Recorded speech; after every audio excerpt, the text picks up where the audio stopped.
परिमळ हा त्या सोडूनही जातो. सुमनाचा रंग अंगी असतो, परिमळ हा त्या सोडूनही जातो. परिमळाचा संग धरुनी सुमनाचा शोध असतो, सुमनाचा शोध असतो.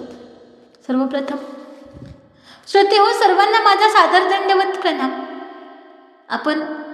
आपण आज चरणोदकाविषयी काही थोडंसं बोलणार आहोत. चरणोदकाचं आपल्याला महत्त्व आपल्याला सांगणारी, आपल्याला चरणोदकाचं महत्त्व दर्शवणारी एक लीळा आपण आज श्रवण करणार आहोत. आपण जर आपली भारतीय संस्कृती जर बघितली तर आपल्या भारतीय संस्कृतीमध्ये आध्यात्मिक क्षेत्रामध्ये आपण जर बघितलं तर वेगवेगळ्या प्रकारे वेगवेगळ्या धरणं आहेत. नदीत ज्या ठिकाणी धार्मिक स्थान आहे तिथे एखादी नदी असते तर ते तीर्थ होऊन जातं आणि तिथे जळालेल्या अगरबत्त्याची जी राख असते त्याचाच देवाचा अंगारा होऊन जातं. असे हे आपलं पवित्र पावन ही भारतभूमी आहे आपली. आणि या भारतभूमीवर प्रत्येक वस्तूला एक वेगळं महत्त्व आहे. आणि पाण्याचंच चरणोदक होऊन जातं, पण त्या पाण्याचं नुसतं चरणोदक होत नाही. आपल्या या महानुभाव पंथामध्ये आपण जे स्वामींच्या संबंधात गेलेले ज्या वस्तूंना स्वामींचा संबंध झालेला आहे, जिथे म्हणजे जे आपले जे विशेष आहेत, जे देव आहेत, त्यांना बोटाने पाणी काढून असं चरणोदक काढलं जातं. किंवा उटी वगैरे झाली की स्थानाजवळ त्याचं चरणोदक घेतलेलं जातं. पण हे चरणोदक का घ्यावं बरं? चरणोदकाची प्रथा का पडलेली आहे? पण हे चरणोदक खरंच खूप महत्त्वाचं आहे. आपल्याला असन्निधानी त्या साक्षात परब्रह्म परमेश्वराचं चरणोदक भेटणं ही आपल्याला भेटू शकत नाही. दुर्मिळ गोष्ट आहे या जगातली.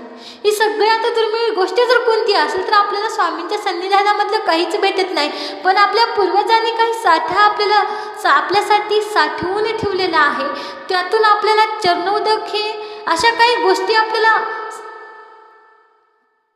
त्याचा लाभ आपल्याला घेता येतो. स्वामींच्या लीळेचं चिंतन करून आपल्याला त्या लीळा आठवून आपल्याला एक वेगळ्या प्रकारची शांती आपल्या मनाला आणता येते. आपल्याला कमीत कमी कल्पना तरी करता येते की कशा प्रकारे भक्तिजनाला स्वामींनी सुख दिलेलं आहे. आणि त्याच्यावर दुःख तरी करता येते की त्यांना जे घडलं, त्यांना जे भेटलं, त्यांना त्या भक्तिजनाला जे लाभ झालेला आहे ते लाभ आम्हाला सुद्धा होते म्हणून अशी परमेश्वराला प्रार्थना तरी आपण करू शकतो ना.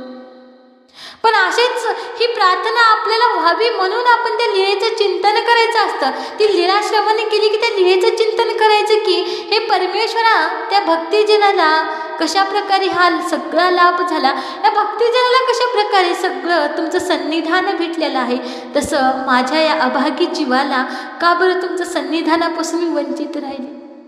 काय इतके कर्म आमचे जड होते की आम्ही तुमचं सन्निधान नाही साधू शकलो?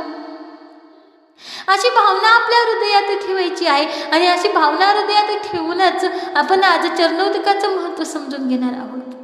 चरणोदक म्हणजे नेमकं काय असतं?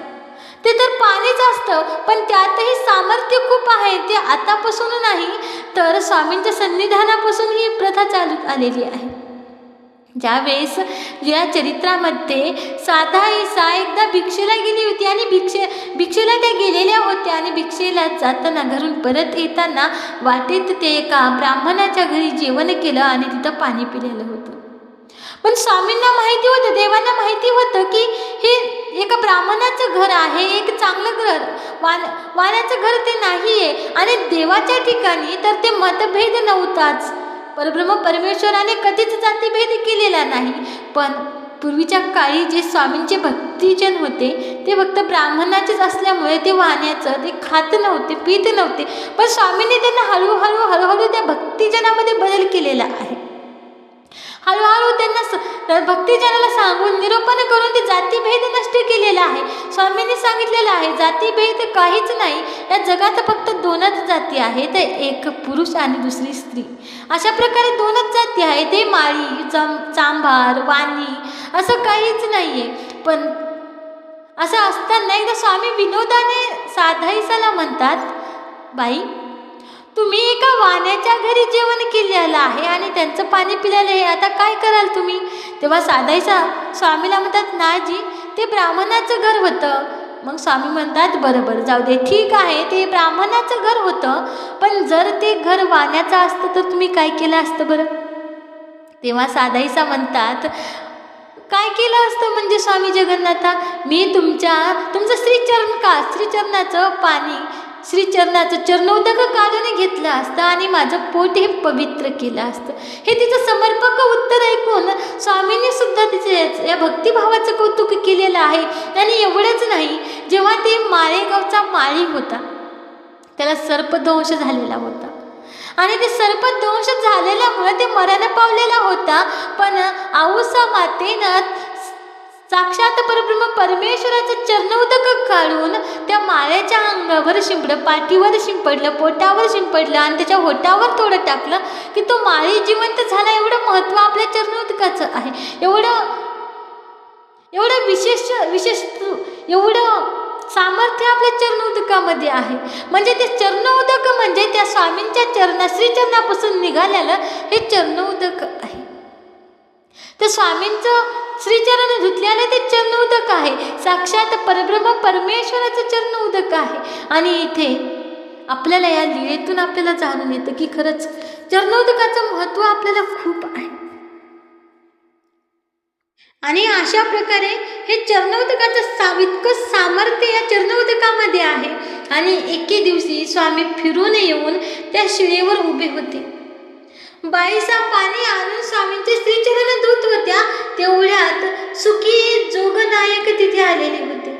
त्यांनी स्वामींना दंडवत केला आणि बाईसाकडून मागून स्वामींचे चरणोदक घेतले होते.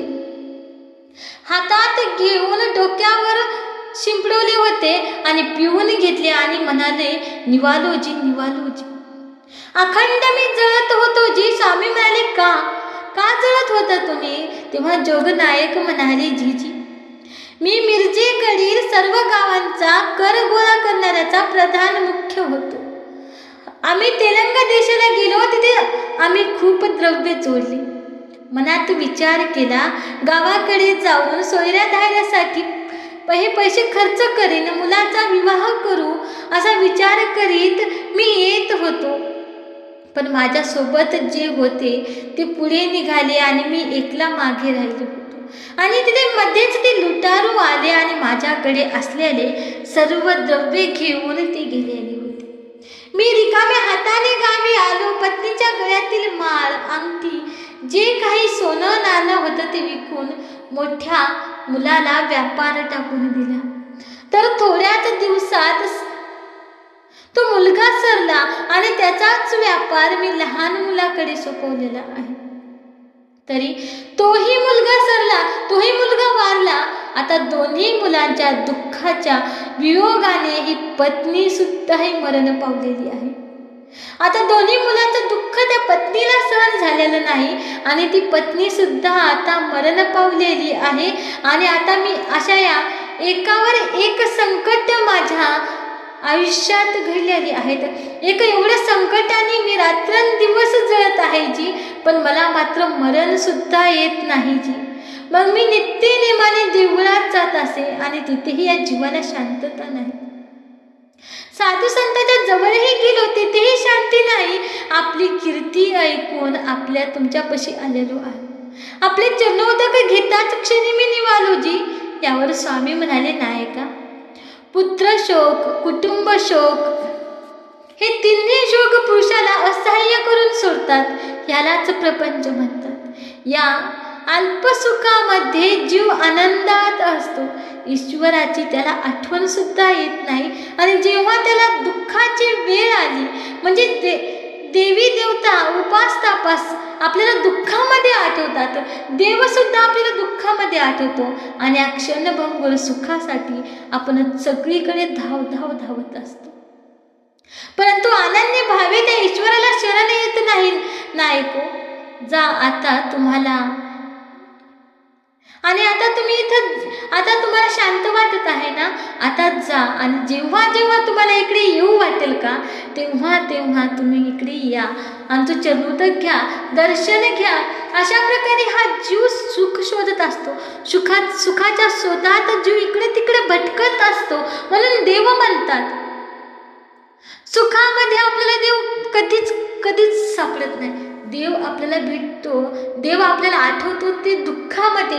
देवाची आठवण होते ते आपल्याला फक्त दुःखामध्ये.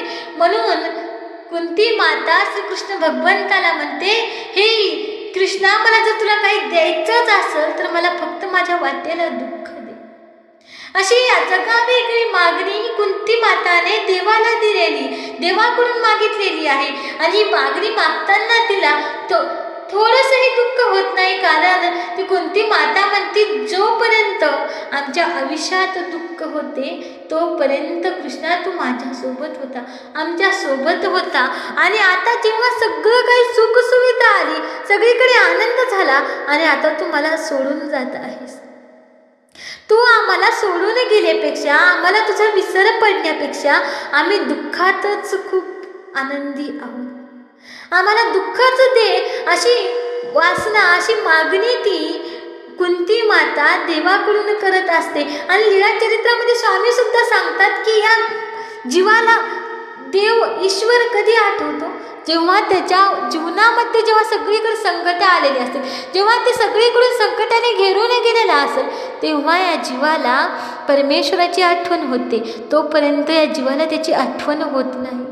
आणि अशा या संकटाने, अशा या दुःखाने ते पळून जेव्हा येतो, तेव्हा हे चरणोदक देवाचं घेतलं, त्याला शांत वाटलं आणि आता सुख वाटलं. आता ते तिथून निघून गेला. आणि असंच जेव्हा त्याला असंच कधीतरी असं दुःखाने ते पळून जाशील, असे दुःखाने पळून आल्याच्या नंतरच देवाच्या ठिकाणी देवाची वाट त्यांना दिसत असते. चरणोदकाचं महत्त्व आपल्याला या लीलेतून दिसून येतं. एवढं दुःख त्या व्यक्तीला झाले, त्या जोगनायकाला झालेलं आहे. एवढ्या दुःखाने ते तडफडत होता आणि ते देवाला इथपर्यंत म्हणतो की तुमची कीर्ती ऐकून मी इथे आलेलो आहे, तुमची ती कीर्ती ऐकून मी इथं आलेलो आहे, कारण मी खूप ऐकलेलं आहे की तुमच्यापाशी शांती भेटते, तुमच्यापाशी आनंद भेटतो, तुमच्यापाशी मनाला शांती होते. आणि मी सगळीकडून एकामागे एक माझ्यावर संकट आलेली आहेत आणि या दुःखाने मी तडफडत आहे. माझ्या मनाला नाही शांती भेटत आहे आणि नाही मला मरण येत आहे. मी काय करू? म्हणून मी कितीतरी मंदिरात गेलेलो आहे तरी सुद्धा मला शांती वाटली नाही. पण ज्या वेळेस तुमचं हे श्रीचरणाचं चरणोदक काढून घेतलेलं आहे, तेव्हापासून मला माझ्या मनाला शांती वाटते. म्हणून आपल्या या महानुभाव बनतात, कधी कुठे स्थानाला गेलं की त्या स्थानावरचं चरणोदक काढून आणलं जातं, कारण त्या चरणोदकाचं महत्त्व आपल्या महानुभाव पंथात खूप आहे. चरणोदक घेतल्याने आपल्या मनाला शांती होते, आपल्या दुःखाची नाहीसा होतो. अशा प्रकारे चरणोदकाचं महत्त्व आहे. या चरणोदकाचं महत्त्व आपल्याला त्रेतायुगामध्ये सुद्धा दिसून येतं, ज्या वेळेस त्या परशुरामाला त्या रेणुका मातेने काय सांगितलेलं होतं, काय वचन घेतलेलं होतं की माझा निक्षेप अशा ठिकाणी कर ती भूमी कोरी भूमी असेल, ती भूमी, त्या भूमीवर काही पाप पुण्य काहीच झालेलं नसेल, अशा भूमीवर तू माझा निक्षेप कर. आणि दत्तात्रय प्रभू तुझ्याजवळ कसे येतील, तू तुला कसे ओळखायचे, तर ते तू त्या तुझ्या कावडीला कोंब फुटला की ओळख, श्री दत्तात्रय प्रभू तुझ्या जवळच आहेत. तिथे त्या माहूर, त्या भूमीमध्ये दत्तात्रय प्रभूंची भेट या परशुरामाची झालेली आहे. आणि आता परशुराम श्री दत्तात्रय प्रभूला विचारतात की खरंच हे परमेश्वरा, मला आता सांगा तुम्हीच की मला अशी कोरी भूमी कुठे भेटणार आहे. तेव्हा श्री दत्तात्रय प्रभू, तो परब्रह्म परमेश्वर म्हणतात, ती कोरी भूमी आता कुठे भेटणे अशक्य आहे. ती कोरी भूमी आपल्याला कुठे शोधून सुद्धा सापडणार नाही, कारण प्रत्येक भूमीवर काही ना काहीतरी झालेलं आहे. पण तू काय कर, 7 तीर्थाचं जल घेऊन ये आणि इथे या जागेवर शिंपड, म्हणजे ही जागा पवित्र होऊन जाईल. असं ऐकताच त्या परशुरामाने एक बाण काढला, आकाशाच्या दिशेने तो बाण मारला आणि तिथून एका ढगाला तो बाण मारून तिथून एक पाण्याची धार काढली आणि ते पाण्याची धार श्री दत्तात्रय प्रभूंच्या श्री चरणावर टाकली आणि ते चरणोदक घेऊन त्या जमिनीवर शिंपडवलं. आणि आता ते दत्तात्रय प्रभू म्हणतात, अरे हे काय करतायस तू, तुला तर 7 तीर्थाचं. तर तिथे परशुराम म्हणतात, सगळेच तीर्थाचं सार तर तुमच्या श्रीचरणामध्ये आहे, एवढी पवित्रता तुमच्या श्रीचरणात आहे, मला दुसरीकडे कुठे जायची काय गरज आहे. तो साक्षात परब्रह्म परमेश्वर असता इथे मला दुसऱ्या तीर्थाची काय गरज आहे. आणि एवढी पवित्रता, एवढी पवित्रता या चरणोदकात आहे, एवढं सामर्थ्य त्या चरणोदकात आहे. म्हणून आपल्या महानुभाव पंथात चरणोदकाचं महत्त्व आहे. बाकी मी एवढंच बोलेल. ही माहिती कशी वाटली ती कमेंटमध्ये नक्कीच कळवा. दंडवत प्रणाम. जय श्री चक्रधर.